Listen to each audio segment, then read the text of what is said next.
গোপালগঞ্জে সেনাবাহিনী টি-20 ম্যাচ খেলছে, জানেন না?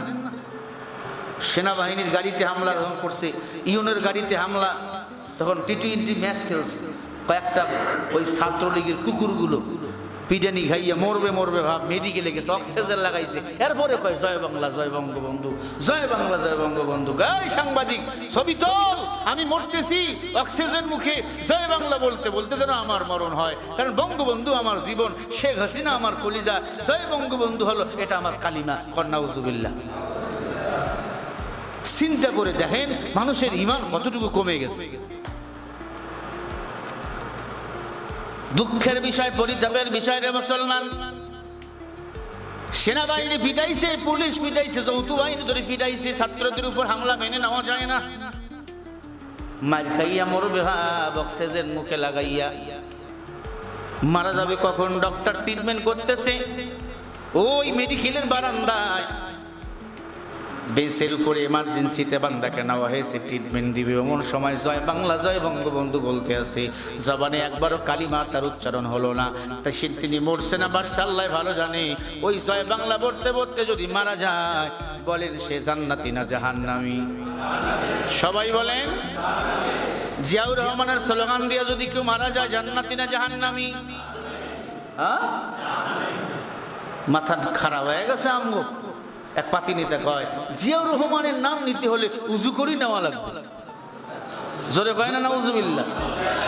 বিএনপির নাম নিতে হলে উজু করা লাগবে, তাছাড়া নাম নেওয়া যাবে না। ওরে বলেন তো কেমন পিটা দরকার? আমি বলবো তোর মতো বেঈমানকে উজু ছাড়া পিটানো দরকার। দুনিয়ার কোন দলের নাম নিতে উজু লাগে না, একমাত্র উজু লাগে আল্লাহর কোরআন ধরতে এবং পড়তে। ঠিক না ভাই? ঠিক বলেন। আল্লাহর কোরআন উজু ছাড়াও পড়া যায়, কিন্তু ধরে যদি স্পর্শ করে পড়তে চাও তখন উজু লাগবে। আল্লাহর দল ইসলামের নাম নিতে উজু লাগে না, তার মানে তোমার দলের পাওয়ার বেশি। এই পাওয়ারের গরম দেখাইছিল হাসিনা, হাসিনার পতন ঘটছে বাবার জমিনে। এখন কি হইতেছে বান্দি এখন ঠিক মতো টের পায় না। আল্লাহ হেদায়েত দান করেন, বলেন আমিন। তারেক রহমানকে বলবো, এগুলাকে লাঠি দিয়ে দল থেকে বাড়ি করেন, লাঠি মারেন। এদের জন্য আপনাকে ভোট কমতেছে, এগুলো বদনাম আপনার দলের জন্য। এরা কুলাঙ্গার। উজু করে কোরআন শরীফ ছোঁয়া লাগে।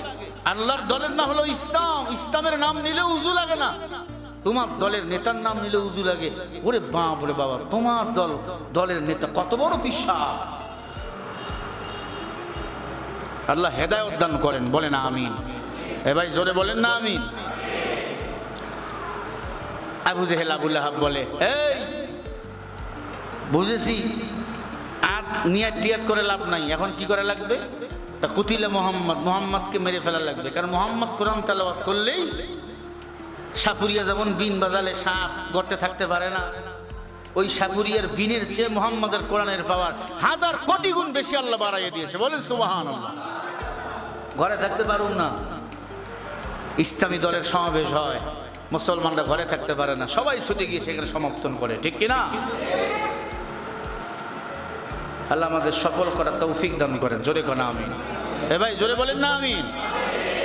সম্মানিত ভাইয়েরা, এরপরে তারা সিদ্ধান্ত নিল মুহাম্মদকে আমরা হত্যা করে ফেলবো। ইতিহাস আপনাদের জানা, আল্লাহর হাবিব নিরপরাধ, আল্লাহর হাবিবকে মারার জন্য কাফের বেঈমানরা চতুর্দিকে ঘিরাও করে নিল। আল্লাহর হাবিব সাল্লাল্লাহু আলাইহি ওয়াসাল্লাম আলীকে ডাক দিলেন, আলী, কাফের বেঈমানরা আমাকে মারার জন্য ঘিরাও করেছে, আমাকে মেরে ফেলবে। আল্লাহর হাবিব সাল্লাল্লাহু আলাইহি ওয়াসাল্লাম আলীকে নবীজির বিছনায় শুয়ে দিয়া, নবীজির চাদর দিয়ে আলীকে এরকম করে ঢাকায় রাখলেন।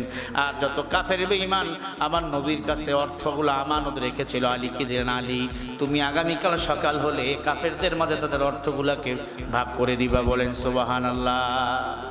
আলী তো জ্ঞানী মানুষ, আলী বুঝে ফেলছে, তার মানে আমি মরবো না। নবীজি যেমন তো বলেছে সকালবেলা তুমি কাফেরদেরকে অর্থ ভাগ করে দিবা, তার মানে আমি মরবো না। আল্লাহর হাবিব আল্লাহর কোরআন তেলাওয়াত করে এক মুষ্টি বালু হাতের মধ্যে নিলেন। আল্লাহ পাক বলেন, হাবিব আপনি পড়েন ইয়াসিন ওয়াল কুরআনিল হাকীম, ইন্নাকা লামিনাল মুরসালিন। হাবিব আপনি তেলাওয়াত করে মুষ্টিটা জমিনের মধ্যে ছিটিয়ে দেন, আমি আল্লাহ প্রত্যেকটা কাফের বেঈমানের চোখের কোণার মধ্যে বালুর কোণাগুলো ঢুকাইয়া দেব। সুবহানাল্লাহ, জোরে বলেন। মাকরাম মিন ইনদাল্লাহি মিনাল্লাহ,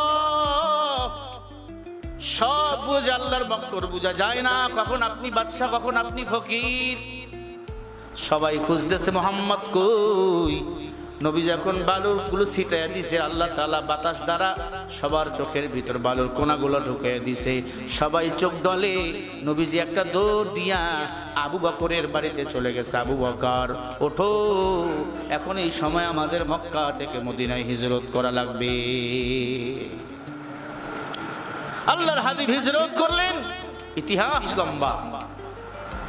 কাফের বেঈমানরা যে রাসূলের প্রতি আল্লাহ তাআলা কোরআন নাযিল করলেন, যে নবীকে আল্লাহ সৃষ্টি না করলে আসমান জমিন কিছুই বানাইতেন না, তাকে মারার জন্য কাফের বেঈমানরা ষড়যন্ত্র করতেছে। আর আমার দেশে ইসলামপন্থীরা সমাবেশ করবে, আমার দেশে কোরআনের পাখিরা কোরআনের কথা বলবে, তাদের বিরুদ্ধে কথা হবে না। এটা কি মেনে নেওয়া যায়? এটা মেনে নেওয়া যায় না। সম্মানিত হাজিরিন, আল্লাহর হাবিব মদিনায় চলে গেলেন। মদিনার মানুষগুলো বরণ করে নিলেন। মদিনার মানুষগুলো ঠান্ডা আবহাওয়া পাইলেন। এখনো মদিনার বাতাস ঠান্ডা, মক্কার বাতাস গরম। কারণ মক্কার মানুষদের মেজাজ করা, কারণ আবু লাহাবের বংশধর সেখানে বেশি। কথা বুঝতে পারতেছেন? তা যদি না হবে, ওই পবিত্র বাইতুল্লাহর দেশে সিনেমা হল হবে কেন? হালাল পতিতালয় হবে কেন? নাউজুবিল্লাহ। কয়েক ঘন্টার জন্য বিয়ে করে তুমি সহবাস করতে পারবা, এটা হলো হালাল পতিতালয়। বলেন নাউজুবিল্লাহ।